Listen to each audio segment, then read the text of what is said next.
Well, good morning, good afternoon, good evening, whatever time it is, wherever you are tuning in. Thank you so much for joining me this morning, or this evening, or this afternoon, for the next episode of A Voice from the Ever Change meditation program. And this will be a Q&A session. I did get several questions this week, which was great. Actually, over the past couple of weeks, I got a stack of questions, so thank you for that. And if you do have any more questions, do send those along. I'm happy to receive those. I love getting them. It allows me to know, firstly, what I should talk about here. And then also, it allows me to see how I'm connecting with people. And so I find that to be quite informative and important. Now, before I get on to the questions, I do have a few announcements as usual at the beginning here, and I like to do those right at the beginning as a way of allowing people to show up to the live session late if they're coming in late. So all welcome at any point during the session, and if you're catching this on video, then you'll see and hear the whole thing if it's on podcast, however you're getting it. Anyway, the announcements. Coming up this Saturday, I'm launching a Such Sweet Thunder meditation retreat online. Some of you have already signed up for that, so I appreciate that. And that sign up will close in about 24 hours from now because I have to get everything organized for the amount of people coming and send out the Zoom links and everything like that. So again, October 17th to November 14th. This is in the States time. So it's actually starting on the 18th here in Asia. But I like to go with Pacific Coast time for now. So Wednesday and Saturday at 7 p.m. Pacific Coast time. And we'll be meeting then twice a week for 90 minutes a session. The first session, Saturday sessions, will probably be mostly dedicated to talking, introducing the next type of meditation practice, and so forth, kind of a book study. We will do some meditation there as well, but it will be mostly a chance for you to connect with me, to ask any questions, and so forth. And then the Wednesday session will be primarily a guided meditation practice. There will be some chance for discussion there as well.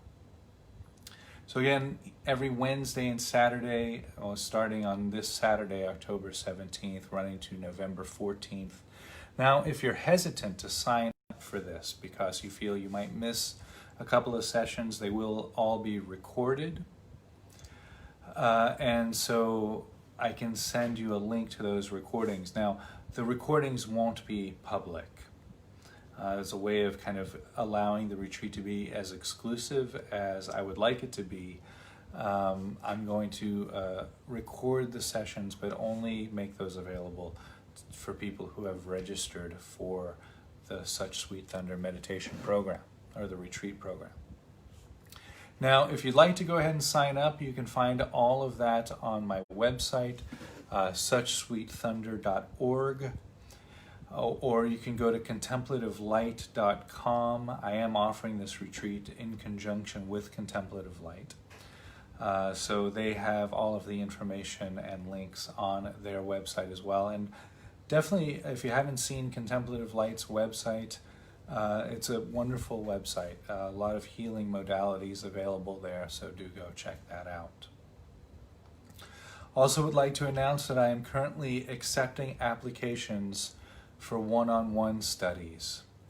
So if you're interested in starting a meditation practice and to connect with a teacher to get started, I see people from all experience levels. So I welcome beginners. In fact, I'm currently working with several beginners in their meditation practice, getting them started and on the path. And I'm working with advanced meditators as well. So if you currently have a meditation practice and you'd like to go deeper into that practice, connecting with a teacher one-on-one can be a really great way to do that. Now, when I meet with people one-on-one, I tailor the sessions according to that person's needs, according to what's arising in that person's practice. I can adjust and make corrections to the imbalances, which can and often do arise in a meditation practice. So having that one-on-one connection, if you do desire to go deeper into a meditation practice, that one-on-one connection is really imperative for that process. So I am available, accepting applications. Again, visit my website, www.suchsweetthunder.org, and click on the online studies page, and that'll give you all of the information you need to get started with a one-on-one practice. In addition to all of that, a couple of more announcements. I've been invited by Zara Windy and Michael Doherty to take part in a men's circle discussion this coming Saturday, October 17th at 8 p.m. That's Philippine time, because their center is located in the Philippines. 7 p.m. in Thailand, where I am, and 8 a.m. on the East Coast of America. So adjust your clocks accordingly. If you'd like to catch us, we'll be doing a really informative and evocative discussion on healing trauma.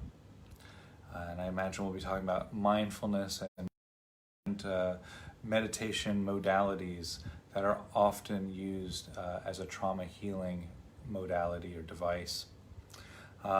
This is a really important topic these days. There's a lot of worldwide trauma happening as the current events unfold across the globe. And so healing trauma, at least for me, it's something I've become very passionate about, using meditation as a healing modality for trauma. I myself had post-traumatic stress disorder for several years after witnessing September 11th in New York City, and was able to recover from those symptoms of PTSD through mindfulness practice, through lovingkindness practice. So I know firsthand how effective these practices can be. One more announcement. I've been invited to team up with a wonderful insight meditation teacher, also located in the Philippines. Her name is Aimee Contreras. She's the Mindfulness Asia Institute in the Philippines. We are hosting a day-long intensive focusing on the practices of impermanence.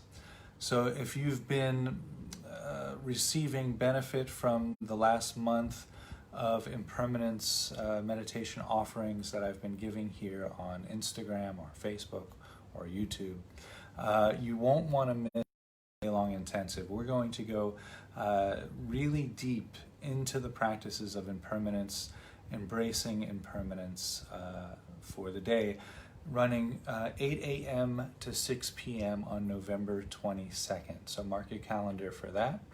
And that is Philippine time, I believe. But I'll be making more announcements and posting on the website and Facebook about the times, exact times. But it will be November 22nd. It's going to be a really profound day of impermanence practice. Aimee is a wonderful insight teacher.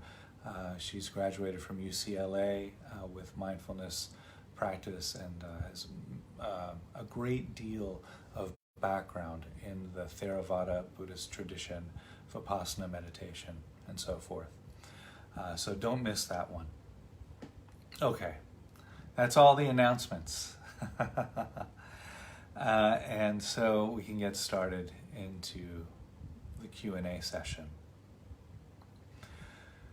Now, when I was putting today's program together, I was going through some of the questions, and I realized that kind of, answers to these questions in my mind. I was drawing a lot from the Buddhist traditions. Now, my training is primarily in Buddhist meditation or contemplative traditions. So when I talk about the Buddha or Buddhism, I'm not promoting any particular faith, belief, or religion. I will be drawing on some of the early writings of Buddhism today as a part of this program, but again, I'm not doing that as a way of promoting any religion.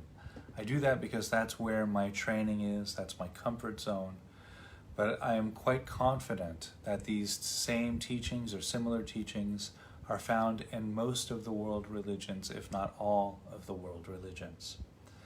So there you go. I just wanted to put that disclaimer up front there because I don't want to turn anyone off by talking about Buddhism thinking that they're being preached to.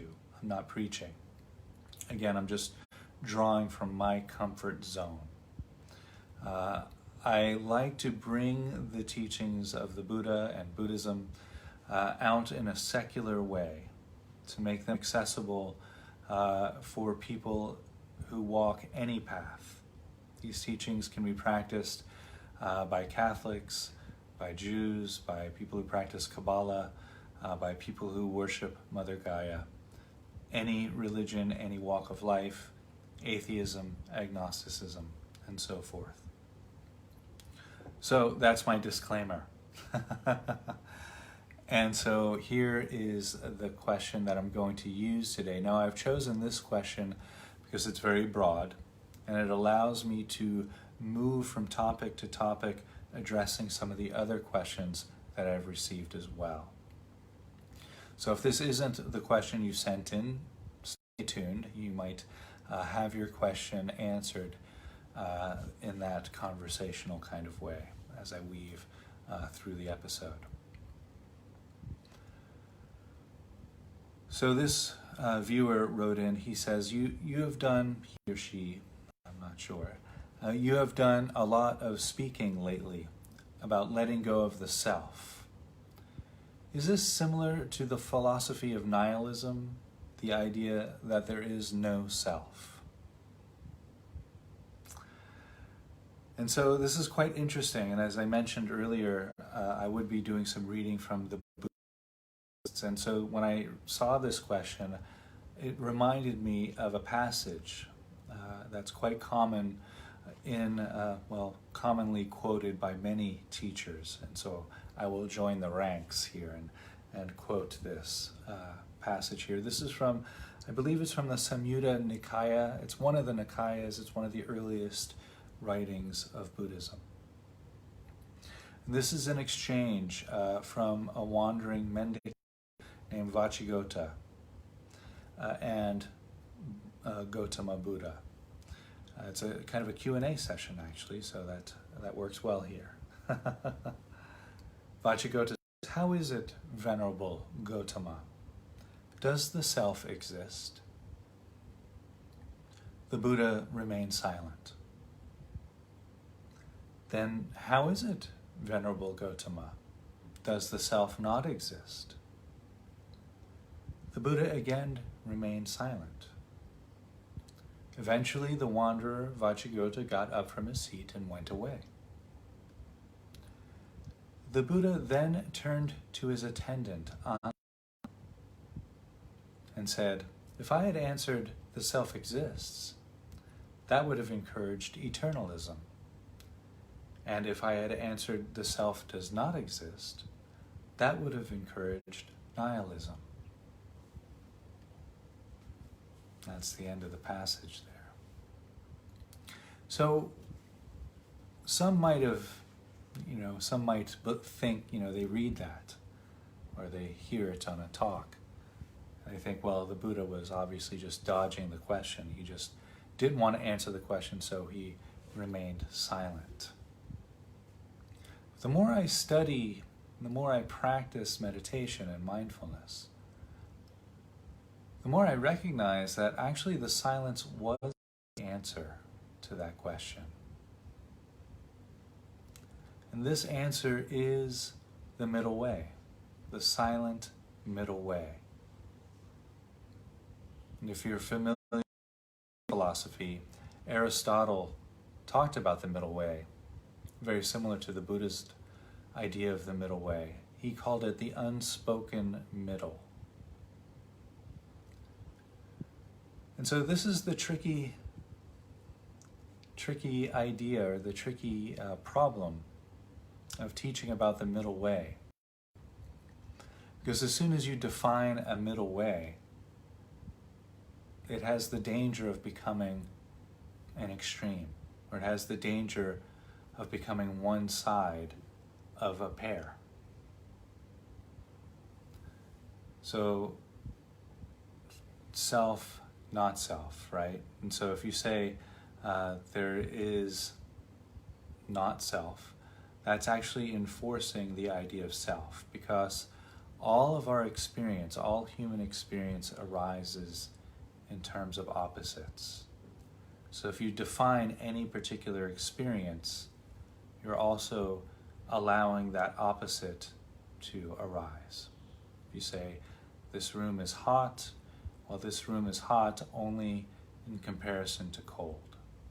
If you say, I'm feeling comfortable, that comfort is only recognizable against a backdrop of discomfort. And so remaining silent, that silence is the middle way, letting go of the self. That's not denying a self, but it's not encouraging a self either.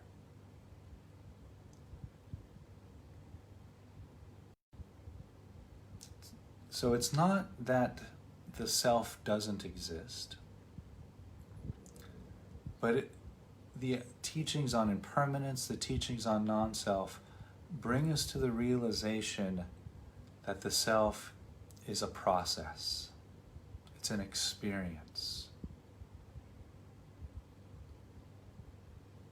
And so we often take that experience to be something solid and fixed and permanent, leading to that extreme, leading to that eternalism, whether we define it as that or we just think that that's the natural course of existence, that I am this solid, fixed entity. And we find our home there. And it's not just there, it's not just in the self that we find a home. We think this residence is going to give us a solid, fixed, safe, permanent place to abide. It doesn't. And when that self starts to change in some way, it either gives rise to suffering through that change. We don't want that. I don't want that to happen. This can't be happening to me, whether it's aging or sickness or death or loss of a job, loss of any sort of identification. We suffer. We push away from that.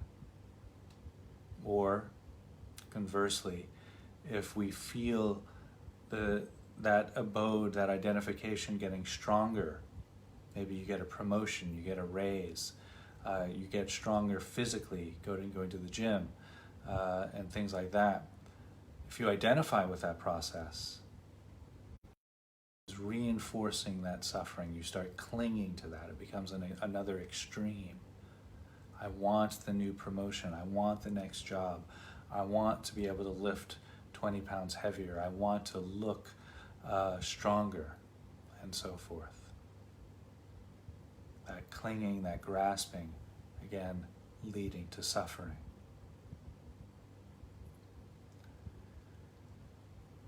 And so this is why that silence that we cultivate in meditation, that stillness, is so important. Because in that stillness, there's no identification. We start very comfortable with not having a safe abode. In fact, that ever-changing reality becomes our safe abode. But we can't define it as that, because as soon as we define a safe place, even if we say this ever-changing field is my safe abode. That means there's some opposite, there's some sense of non-safety somewhere, you see? And that's how we step out of that middle way and we move to one extreme. So it's very important to allow that stillness, to allow that silence in between,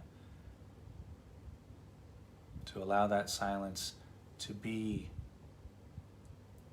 without defining it. Because as soon as we define it, we fall into a this versus that, an up versus down, a safe abode versus a not safe abode. So this is what's meant in the contemplative traditions, going forth from home to homelessness. Now, in many early traditions, that was considered quite literal. That you were actually, if you were really to embrace the teachings of Buddhism or Hinduism, for example, you had to leave home, put on a robe, and become a monastic. But the symbolism of that path is what's important. The Buddha left his home. He left, if you know the story of the Buddha, he was born a prince, very wealthy, and when he turned 29, he left the palace and gave up all of his belongings and put on a robe and shaved his head and so forth. That's symbolic of leaving our places of safety, leaving our identifications behind. So I just want to read here another passage from the early texts of Buddhism. And I mentioned I would be doing a lot of that today. So again, I'm not pushing any particular religion or faith or practice, but I just find a lot of wisdom here, and this is my background. So this is the Buddha himself, his words, recollecting the days after his enlightenment. And here he's trying to formulate his awakening experience into a teaching. The Buddha says, "The truth that I have reached is deep, hard to see, difficult to awaken to, quiet and excellent, not confined by thought, subtle and sensed by the wise. But people love their place. They delight, revel, and love in their place. It will be hard for people who delight, love, and revel in their place to see this ground. The this conditionality, conditioned arising. And also hard to see this ground, the stilling of inclination, the relinquishing of bias, the fading away of reactivity, desirelessness, ceasing, nirvana." He goes on, he says, "Were I to teach this truth, others would not understand me, and that would be both tiring and vexing for me. People who are colored with attachment, covered by darkness, will not see what goes against the stream. Subtle, deep, hard to see, and fine. Upon thinking this over, I am inclined to inaction." So he says a lot there in just a page and a half. And I really love the humanness here. He's this enlightened being, he's had this awakening experience, he is the Buddha, yet he's still concerned that if he tries to teach, it's so radical, this teaching that he's formulating, that people won't understand him. So his first instinct was not to teach. His first instinct, in fact, was to become a hermit and live out the rest of his days rolling in the ecstasy of nirvana. And luckily for us, he changed his mind. But here he's reflecting. He says this goes against the stream of our habitual tendencies to grasp and desire permanency in a world that is constantly ever-changing. This is why those practices on impermanence are so important. So we're grasping, looking, seeking, desiring a ground that is fixed, that gives us a sense of stability. Now, if this coronavirus pandemic and the current political divisions across the globe, if they're showing us anything, it's showing us how impermanent our fixed, supposedly fixed, permanent, solid places are. That there is solid, fixed ground, that it's all very, very fragile and very tentative. Now that might sound like bad news, but actually it's good news. Because when we really embrace impermanence, we stop investing our energy into impermanent things. We stop looking for happiness, for lasting happiness. We stop looking for lasting safety in places where it can't be found. That's quite important, because then all of that energy that we had used in those pursuits become available for our own practice of mindfulness, for our own practice of loving kindness. So this idea of letting go of our place, the Buddha says, people aren't going to understand this because they delight and revel and love their place. Those are our identifications.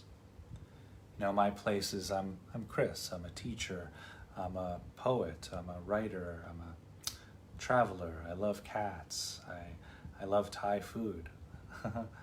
These are all my identifications, some common identifications, gender identifications, very common, nationality, also very common, political party, sports affiliation, religion, ideology, philosophy. These are all identifications. These are all lines on the map. But they're not the territory. They're the map. Now, a map can be very useful, can be very helpful when we're trying to find our way. The problem is that we cling to the map and we miss the territory.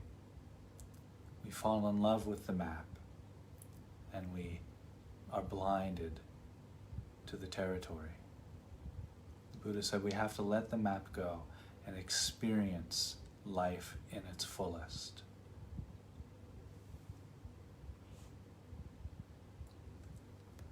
So going forth from home to homelessness, that's symbolic of going forth from the map to the territory, letting go of the identifications one by one. And that reminds me of this story that I've been told by a couple of different teachers. This comes from, it's a story about the Korean Zen master Sun Sing Nim. Now, Sun Sing Nim was around, he was alive during the 20th century. He was one of the pioneers of Zen Buddhism, bringing Zen practice to America in the 60s, 70s, and 80s. Now, Sun Sing Nim had a center in Rhode Island, and he was giving a talk there at the center. And this was, I think, in the late 70s. Now, there was a lot of civil rights movements happening in the late 60s, throughout the 70s, and into the 80s, and happening now today, even stronger perhaps. But at this time, there was a lot of rights for gender equality movement. And so that was a hot topic, women's rights. And some of the traditions, unfortunately, in some of the traditions in Southeast Asia, it is thought that women can't be enlightened.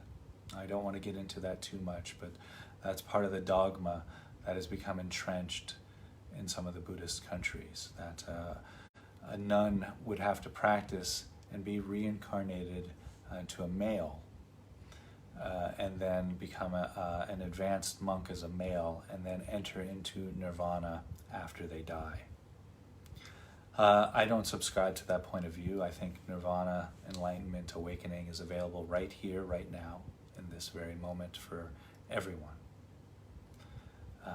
And so anyway, I digress. So Susig Nim is giving this talk. And I just wanted to set the stage there, as this is in the height of a very tense moment in American history.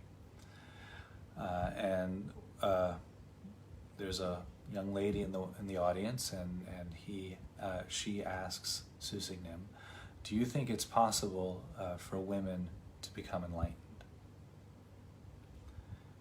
And Susig Nim says no.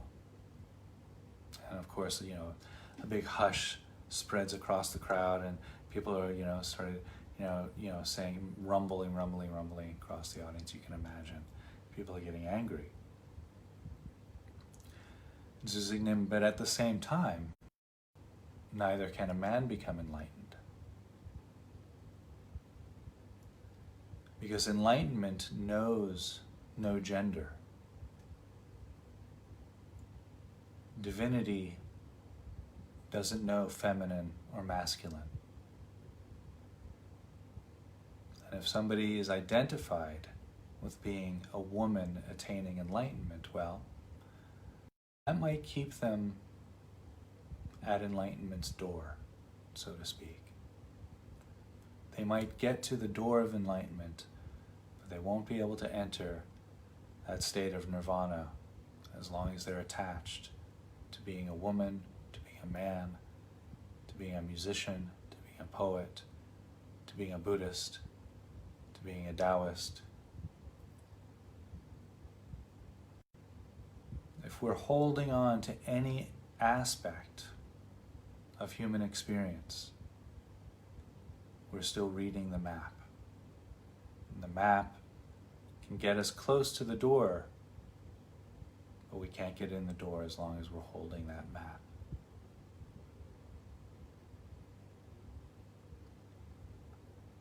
Now, I'm talking in metaphors a bit and speaking poetically a bit. But I think we need to bring it down to really into accessible terms. These teachings are all about releasing ourselves from suffering. In fact, again, to refer to the Buddha, when the Buddha was asked what he taught, and he often was asked what he taught, he would often reply, "I teach one thing and one thing only: suffering and the end of suffering." So all of these teachings, whether it's the Buddha or Susig Nim or Zen Master Hui Ning or the great Nagarjuna or the Sufi poet Rumi or Jesus Christ or Allah,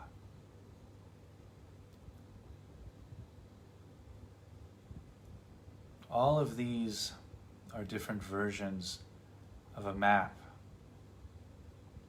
which is trying to bring us to the end of suffering.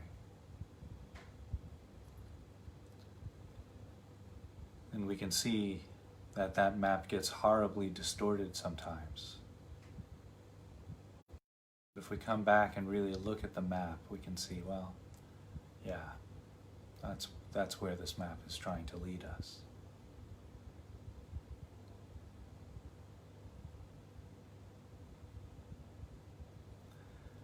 The end of suffering isn't a permanent state. It's not a place where one resides.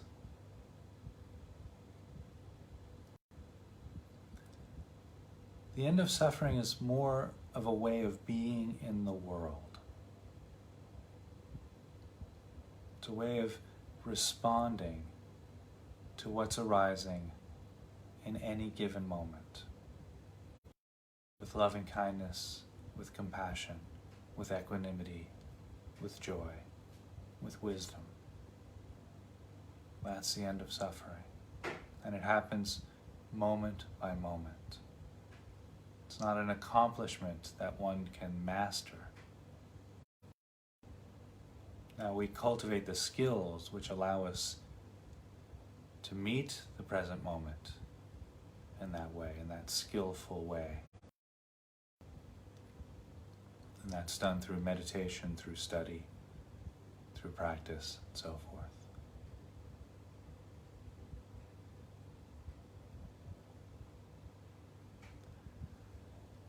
So I have another reading here. I want to read Rumi. I mentioned Rumi, the great Sufi poet. Oh, right, it's here.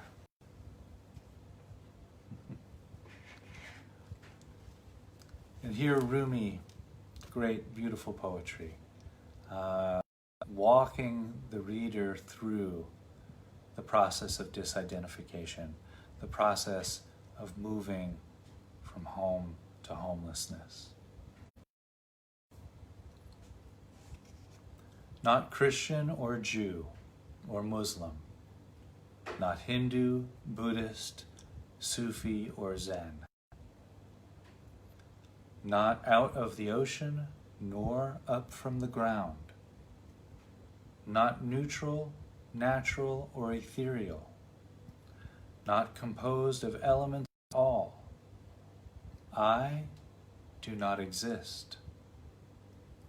I am not an entity of this world or the next. I did not descend from Adam and Eve or any origin story. My place is placeless, a trace in the traceless. Neither body or soul, I belong to the beloved. I have seen the two worlds as one, and that one I call to know. The first and last, outer and inner, only this breath-breathing human being.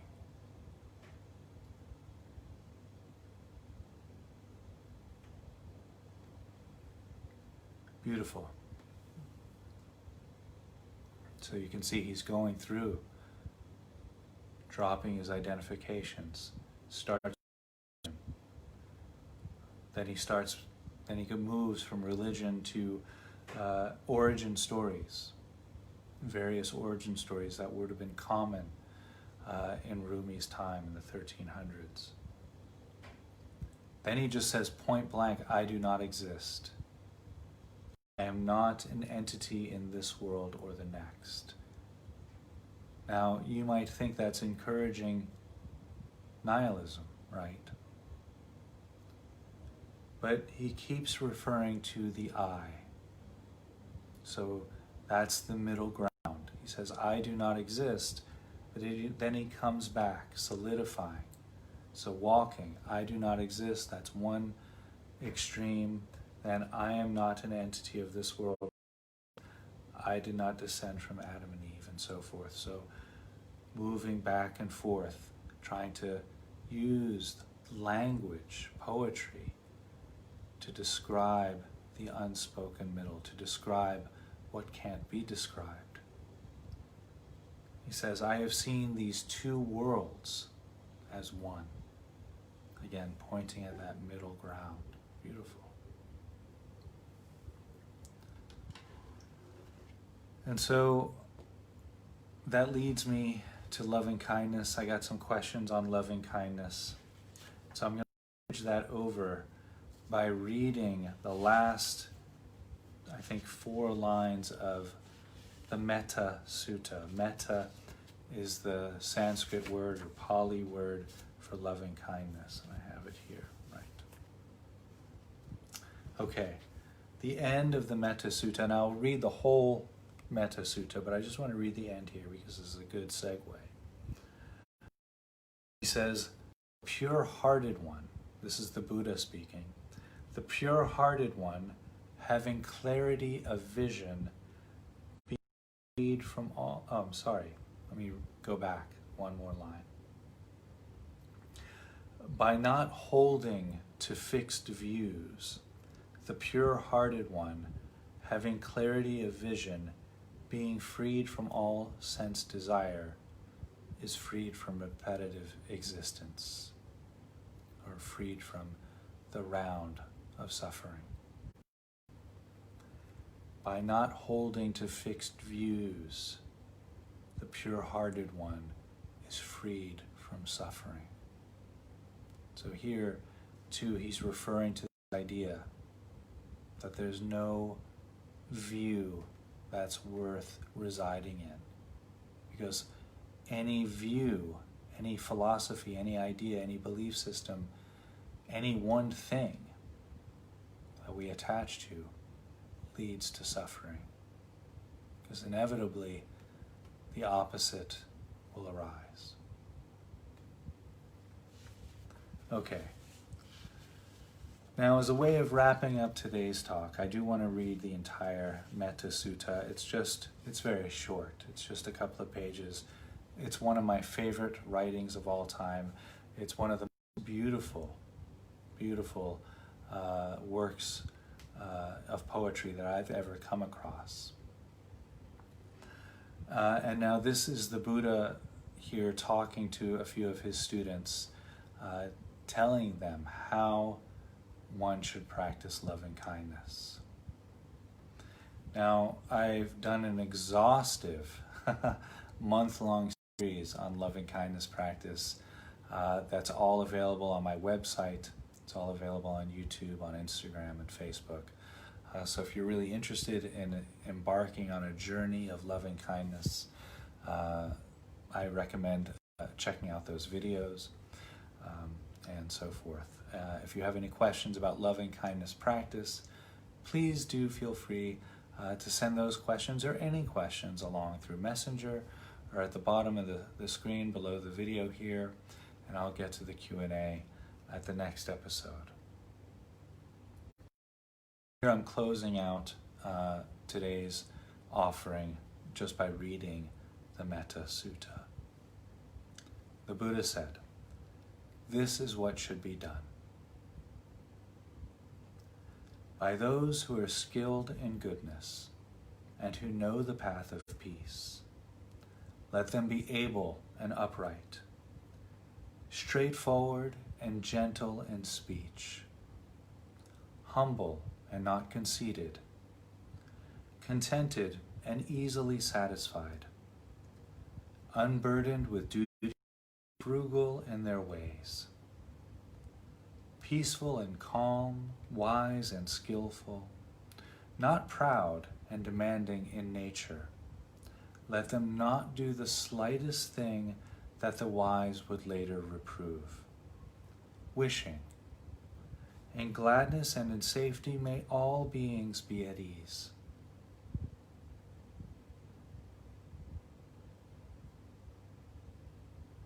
Whatever living beings there may be, whether they be weak or strong, omitting none, the great or the mighty, the medium, the short, the small, the seen and the unseen, those living near and far away, those born and to be born, may all beings be at ease. Let none deceive another or despise any being in any state. Let none, through anger or ill will, wish harm upon another, even as a mother protects with her life her child, her only child.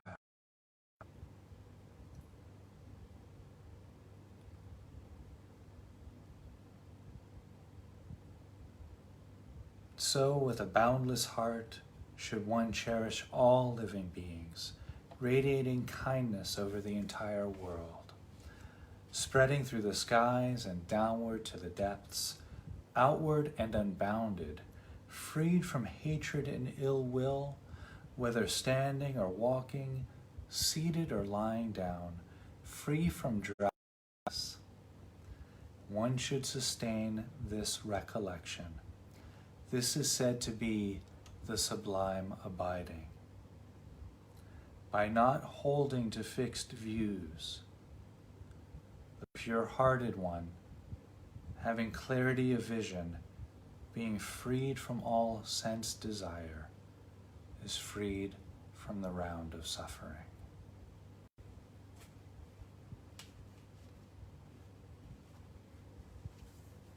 By not holding to fixed views, we can extend loving kindness to everyone,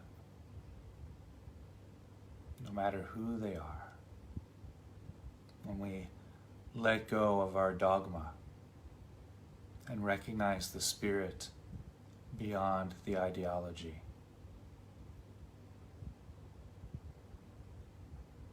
And it's not lost on me that I'm giving this teaching. Currently, there's a presidential town hall meeting on both sides, holding on to fixed views.